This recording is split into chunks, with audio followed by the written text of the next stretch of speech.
Boa noite. Primeiramente, eu gostaria de cumprimentar a excelentíssima juíza, doutora Margarete Terezinha de Andrade Costa. Também cumprimentar os nossos ilustríssimos jurados aqui presentes e aos nossos ilustres membros da equipe da promotoria. Aos senhores e senhoras aqui presentes também uma boa noite. Gostaria de parabenizar os meus colegas pela excelente tese apresentada pela promotoria. Realmente uma tese, um excelente trabalho, digno de um livro criminal, um best-seller. Mas infelizmente esse livro é uma ficção, porque na realidade esses fatos não aconteceram. O senhor José Antônio, ele é inocente. E ele foi vítima de uma armação, colocando como bode expiatório, uma vez que ele já tinha antecedentes criminais, mas que ele nega veementemente que seria o assassino do senhor Rogério Bezerra do Nascimento. Um sujeito simples, um sujeito da terra e que foi colocado como assassino num inquérito duvidoso, um inquérito que não tem provas e que realmente parece uma ficção, um filme de ficção. Eu venho aqui colocar para os senhores jurados que o senhor José Antônio, apesar de toda a humildade e ingenuidade, ele é inocente desse crime. Esse crime ele foi cometido por outras pessoas que tinham outro tipo de interesse.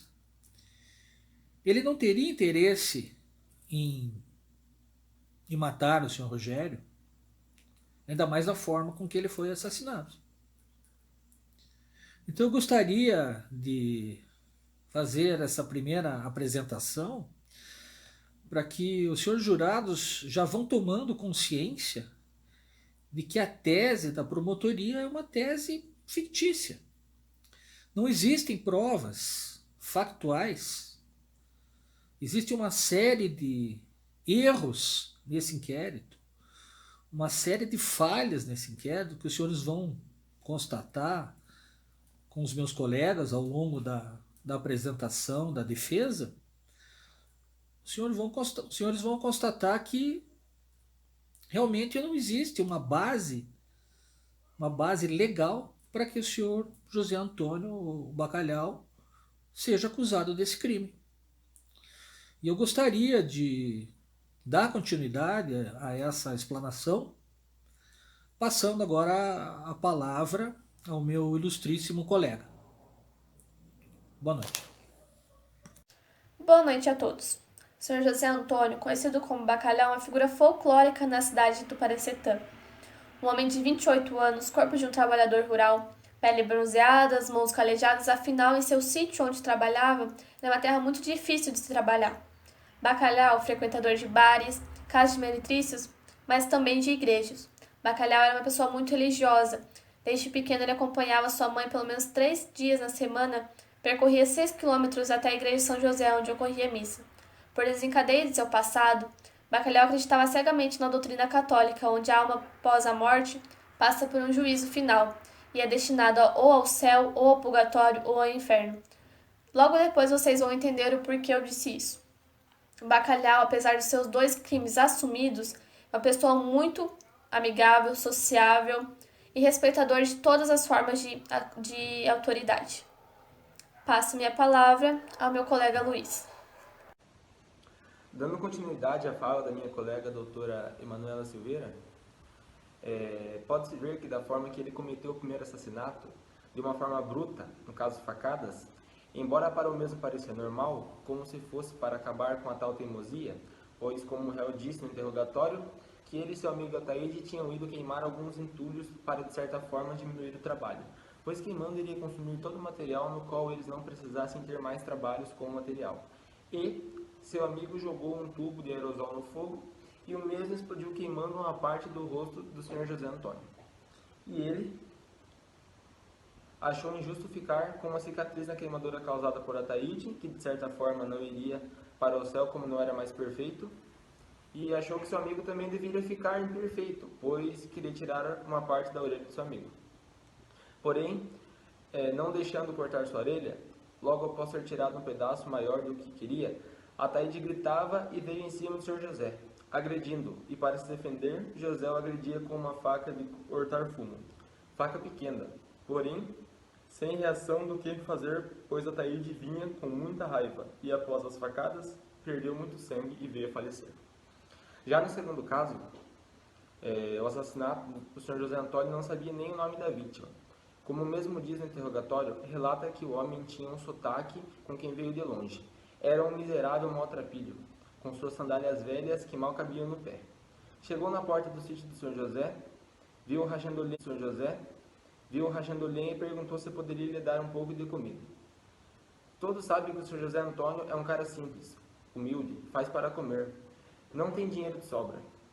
Então, mais depressa, José foi e pegou uma panela do forno e dividiu duas partes iguais. Uma a ele e a outra parte ao forasteiro. Quando cedeu a parte para a vítima, a mesma deu 2 bocadas e jogou o resto. Disse que a comida era pior do que lavagem de porcos. Humilhou de uma certa forma muito grande o Sr. José Antônio. Nesta hora, deu um branco no Sr. José, que quando ele viu a vítima já estava no chão com a cabeça rachada. Pois, mais depressa, lhe feriu com uma machadada na cabeça, pois estava rachando lenha, como o mesmo disse no interrogatório. Boa noite a todos. A cidade de Tuparecetã tem boa parte de sua população em zona rural. Apesar de ser uma cidade pequena, tem boa parte da sua área coberta por florestas que correm cursos d'água. Nesses locais costumam haver indústrias de garimpo ilegal. O prefeito pouco faz, pois dizem que ele é conivente com a situação. Qualquer um que venha de fora, do sul, do sudeste, qualquer agente de fora, é mal visto na região, pois tem fama de vir xeretar, se meter ou mandar. Rogério não foi bem aceito, principalmente por aqueles do garimpo ilegal. Inclusive, ele foi visto discutindo com Justino, que teria muitos motivos para não querer ver o seu bem. Aliás, ele era chefe dos garimpeiros da região. Os motivos que levaram à morte de Rogério vão muito além do que a acusação de furto que ele fez ao Bacalhau. Passo minha palavra ao meu colega Hélio. Boa noite, senhora Mertíssima, colegas julgados, jurados e mais presentes nesse júri. Senhores jurados, gostaria de cumprimentar a todos que fazem parte desse corpo de sentença e, ao mesmo tempo, devo alertar que a missão dada a Vossa Excelência na noite de hoje é imensa, pois esse caso apresentado à apreciação dos senhores é complexo e deve ser visto em sua amplitude e jamais deve ter uma análise superficial ou pronta a fatos como quer mostrar a acusação. Lembre-se que o Estado, com todo o seu poder e aparato disponível, é como um rolo compressor contra um indivíduo acusado, tendo órgãos equipados e aparelhos especializados nesta função. E para defender só temos a advocacia e o advogado, é quem luta para tentar segurar e moderar esse rolo compressor. Mas enfim, hoje vocês irão decidir o futuro de uma pessoa inocente, que irão perceber ao decorrer das provas apresentadas. O motivo que estamos hoje aqui é a acusação do Sr. José Antônio, conhecido como o Bacalhau. Ele está sendo acusado pela morte do Sr. Rogério Bezerra Nascimento. O motivo apresentado pela acusação seria que o réu tinha raiva da vítima, por ele ter caluniado na pequena cidade, dizendo que o réu havia furtado a máquina que a vítima usava para procurar chumbo na água, chumbo lançado pelos garimpos ilegais, que não são poucos na região. Conforme os autos, no dia que a vítima acusou o réu, este havia visto a máquina caminhonete da vítima e também presenciou um bate-boca entre a vítima e o Sr. Justino, que é o chefe dos garimpeiros da região, que por sinal teria muito interesse na morte da vítima. Conforme vocês podem verificar nos autos que o senhor Rogério foi atingido pelas costas com 2 tiros de uma espingarda. E observamos também nos autos que nem a espingarda nem do crime e nem a máquina foi localizada no poder do senhor José Antônio. Portanto, na posição de defesa do senhor José Antônio, conhecido como Bacalhau, chega-se à conclusão que as provas apresentadas pela acusação são insuficientes. Então, diante dos fatos aqui apresentados aos jurados, imperioso é a absolvição do réu por falta das provas concretas. Eventualmente não seja este entendimento dos senhores, tenho certeza que estarão condenando um inocente ou estarão cometendo uma injustiça. A defesa termina assim sua explanação.